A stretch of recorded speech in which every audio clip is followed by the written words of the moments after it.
Welcome to a new week and a new month. This week we will experience on Wednesday, moving from May to June. In the United States, this is a holiday day, but not around here. We're going to do a podcast and talk about what's going on for this week. It's actually going to be a fairly light week in the sky, but a pretty significant week. Because one of the biggest things that happens this week, are you ready for this? Friday, Mercury turns direct. Yeah, and even at 4 a.m. So it's like really Thursday is the last day of Mercury retrograde. Can I hear a great big amen? Yeah, I know you're happy about that. Mercury retrograde just seemed to be like, wow, what happened? Is this thing over already, really?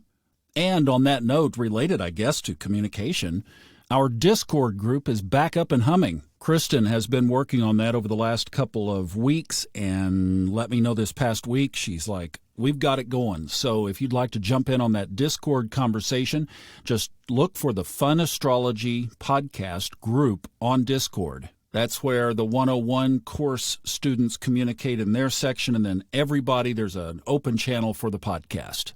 She said there's some fun conversations going on there, so would love for you to be a part of that. Now, the big one that we're still right in the shadow of today, Monday, is yesterday morning's Mars conjoining Jupiter. That happened at 6:30 in the morning. And then we're under a Gemini moon. Gemini, whose ruler is fumbling around backwards. So in the sharpness of that Mars conjoining Jupiter, I mean, that is a lot of energy right there in Aries, of course. Be careful what we say. This is a time to watch our words. This is how we left things on Friday, just being sure that we count to 5 or 10 or 20, whatever it takes. I mean, the point is that we're just being conscious of the fact that this energy is in our space, and we are going to be respectful of it and of others. Those of you who have been following this for a while know that there are times to hit the gas pedal, and there are times to hit the brake. And this is one that just says there could be some sharp energy there. Respect that and be cautious.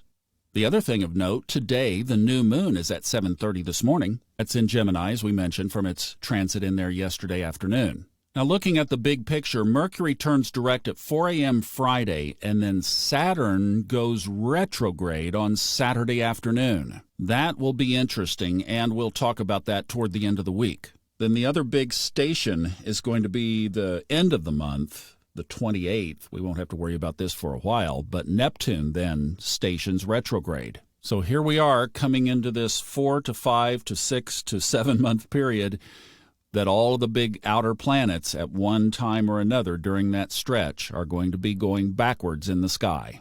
You know, I know that everybody is feeling this off energy, if you will.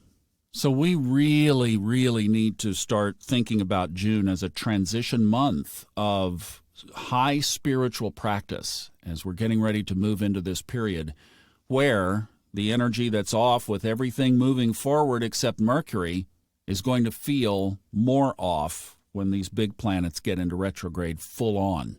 We remember last summer when the virus started to amplify angst on top of angst. So many of us did not participate in that because we did spiritual work and we are the lighthouse. You know, you got to say there's storm, and yet that ship out there in the sea needs a light that it can lock onto. And that's what we are. That's you and me. And we get our direction from the sky. So really, I can see this month being a month of transition where we really need to game up and game on. Because coming up after this, Jupiter goes retrograde, Chiron goes retrograde, and then in August, Uranus goes retrograde. So we've got some stuff that we're going to be dealing with here. So what is this chart doing or giving us to support us? Well, first of all, the fire in Aries. I mean, we've got it all. Jupiter, Mars, Chiron in Aries.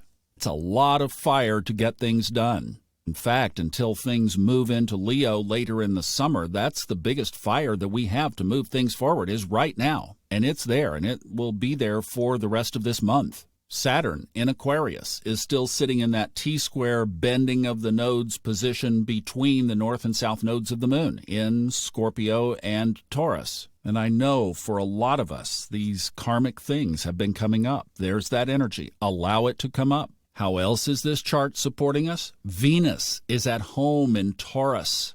And I know you say, well, yeah, but Uranus is there too. And Uranus has been there for years. Venus is at home. That's a big deal. That's a big energetic deal. Right now, there is a collective hunger for calm and peace, even amidst the storm. Because you are listening to this means that you know how to connect to that inner peace. So for the next month, remember, Venus is at home, and let's use that. It's also a really good time for money, so let's advance things financially. Save money, restructure your budget, work on your financial plan over the next 30 days.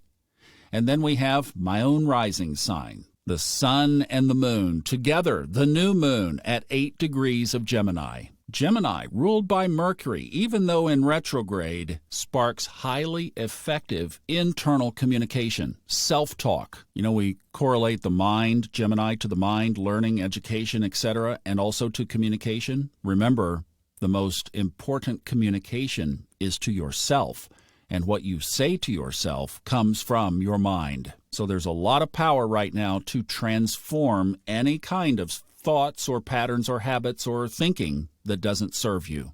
All right, I'm out of here. Have a great holiday. Thanks for listening. We'll see you back tomorrow with a week. Hopefully, let's do some listener questions this week. Go to funastrology.com. At the top on the left is an orange button. It's free. You don't have to leave your email. You can make it anonymous, and we'll tackle those questions through the week. Thanks so much for listening. Hope you have a great rest of the holiday. We'll see you back tomorrow on the Fun Astrology Podcast. I'm Thomas Miller. Thanks for listening.